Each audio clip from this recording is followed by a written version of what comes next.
One, two, three, come on! Come on, come on. Hi guys! Welcome back to my YouTube channel and welcome back for another vlog.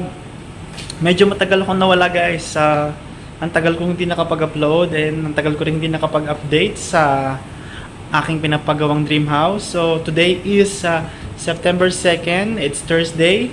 So it's last day of the work and bukas makakapag-day off na, makapagpahinga. And actually guys, today nandito pa ako sa trabaho ko. So vlog is life talaga, kahit nasa trabaho, kahit nasa duty pa, gagawa ng paraan para makapag-vlog. So, bali, maiksing video lang to guys. Gusto ko lang kayong i-update because I'm very happy.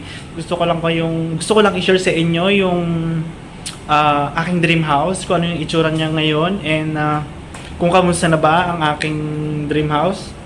At syempre kung magkano na yung aking nagastos. So, bali guys, nakalipat na pala yung family ko dun sa ating pinapagawang dream house or sa aming dream house. And magwa-1 month sila nakatira doon.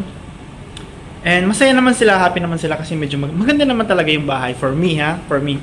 And magkano na ba yung nagastos ko? Yung total na nagastos ko na guys is I think more than 1.2 M na yung aking nagastos dun sa dream house. So lumipat na sila pero wala pa talaga siyang toilet sa ground floor.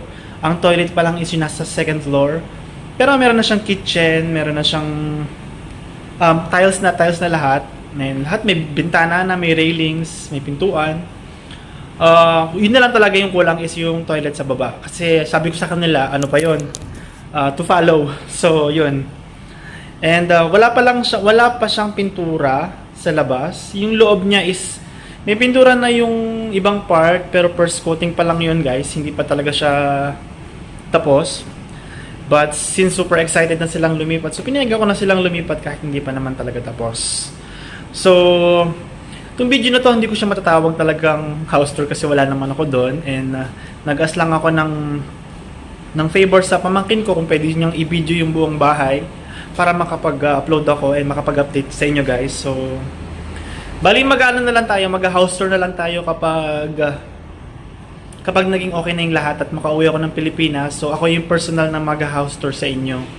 But in the meantime guys, pagtyagaan nyo na muna itong video ng pamangkin ko ng aming dream house. So kung gusto nyo guys makita yung update sa aking bahay, please just continue on watching.